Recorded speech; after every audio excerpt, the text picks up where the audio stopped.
Hey guys, so today I'm going to be sharing with you the easiest way to become a guest on people's podcast. So before I even get into my experience and how I got there, I'm going to share with you what the actual site is called. It is Podmatch, and you can click either the link in the description or the comments. It'll be somewhere, but the website is Podmatch, okay? Now, with that being said, let's get into what Podmatch is and how I got here.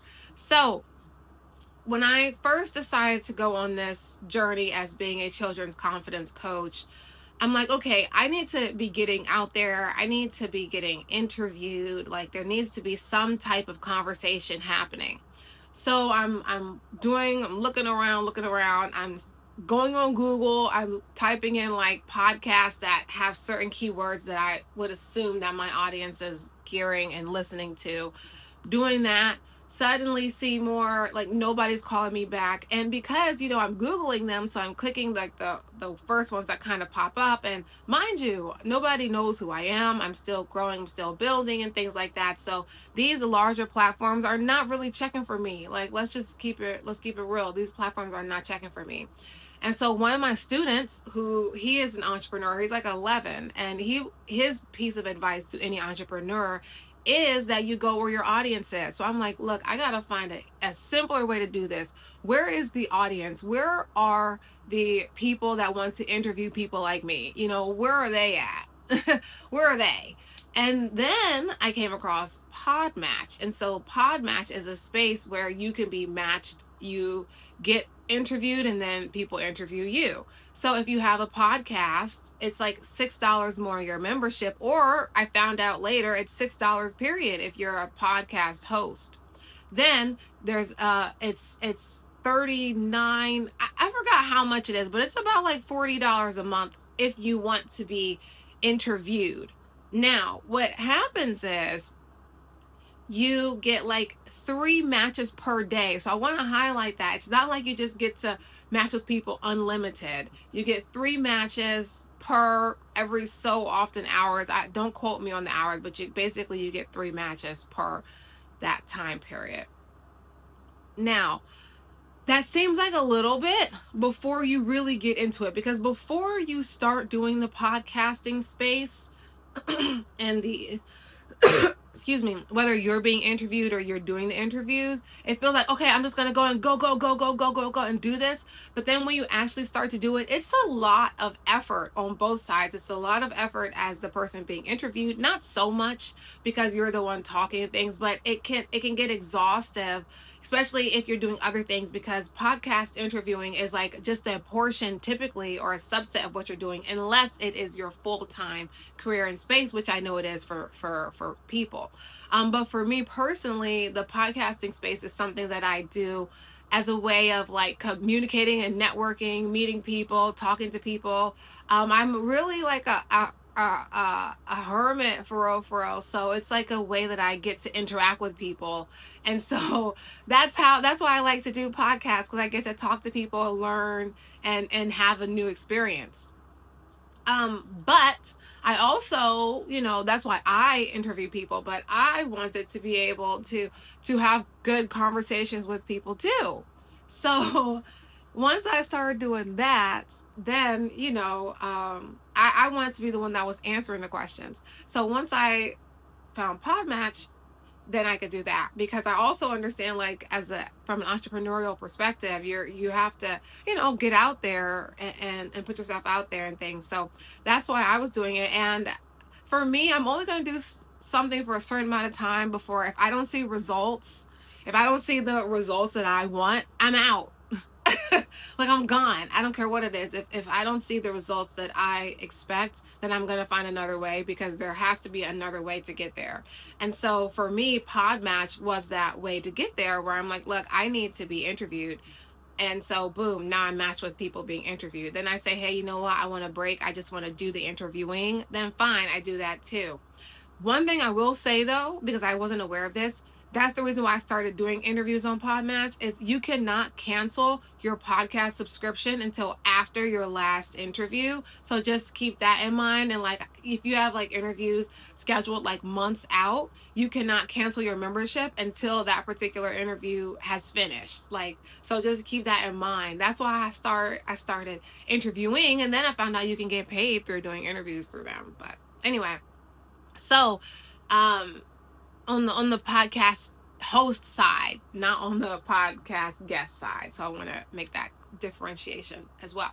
But it's a really great way to network, meet new people, have new experiences, and then just build up your repertoire of like past interactions and engagements that you've had. So you get more backlinks as well. When people interview you, you get the backlinks that go to your website, which can help you rank higher in the SEO because you're more of a trusted website when people are linking to you. So there's a lot of things to consider when you're putting yourself out there and growing as an entrepreneur, as a next level business person, as someone who is finding different ways to engage with the algorithm and all the things of the technology, you know, with when people, all those different things. So all that to say, there are tools that make things more seamless, and Podmatch is definitely one of them.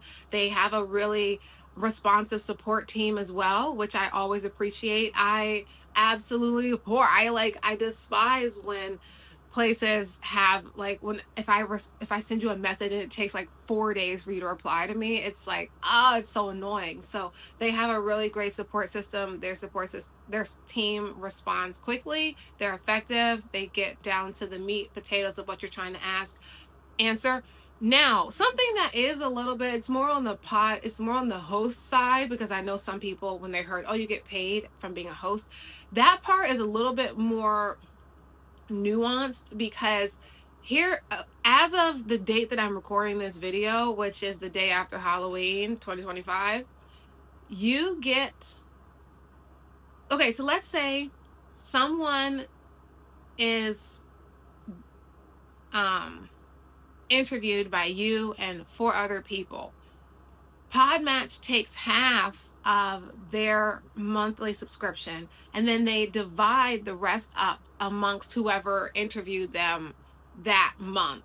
So all that to say, there's no way to have Podmatch at this time, because they also don't send you an itemized report of like how much you made per guest. So I wish that they would do that as well, like send some type of report, so that way we would understand fully, like, okay, I interviewed this person and then I got this much. So there's no way for you to even really validate it, because you know, they don't send that out. At least from what I see, they didn't send it out. Maybe I missed it, but I haven't seen anything that laid that out clearly. So that's a little, you know, it from the transparency perspective, that leaves much to, you know, my mind of like curiosity. You know what I'm saying? So anyway, so that's the thing. And what I'm intending to say through that is that Podmatch, I would not say would be considered a reliable source of income if you don't live in a country where like the cost of living is like below.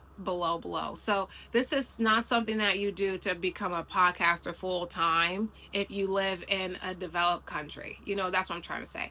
This is a way that you can fund your podcast, perhaps, or this is a way that you can, you know, buy an extra cup of coffee or buy a share of stock. You know what I'm saying? So this is not something that is gonna, you know, boost your revenue by much, unless you are interviewing people like all day, every day. But it's a cool thing, because if you would do it for free, you might as well do it for money. You know, point blank, period. So yeah, but I think it's great. It's a great platform, especially, like I said, if you're looking to be interviewed. And yeah, I'm Coach Yana. I am a children's confidence coach. And if you stayed this long, you might as well stay to watch a snippet from my animated web series that also has an accompanying book. Because Yeah, why not? And it's a Mad Lib kind of thing, but it's also encourages reading. And the good thing about this book is that it's evergreen and you can literally get the same one year after year after year after year after year, or literally not even year after year, you can get it multiple times because it's a book of unfinished stories where children can actually create their own ending and be a part of the imagination land world. So, literally you can buy this book as many times as you want and always have a different experience. Yes, that's what you call an ecosystem. Now, watch the series that goes along with this and you'll understand how it all flows together. Of course, that is on the children's YouTube page, of course. This is not that. All right, stay tuned for a snippet. Bye. But I really wanted to tell you all. Oh me, oh my shepherd's pie. It took me forever to finally catch up with you. I just want to let you know that I am the #1 superty-duperty fan of the human fan club. I know everything that there is to know about humans. And if you've spotted one, I will tell you some cool, interesting facts. They wear socks on their feet. They like to have popcorn and they have water bottles. I think I misheard you. Did you just say water bottle? I mean, what could they need for a water bottle? Why would they put water in a bottle?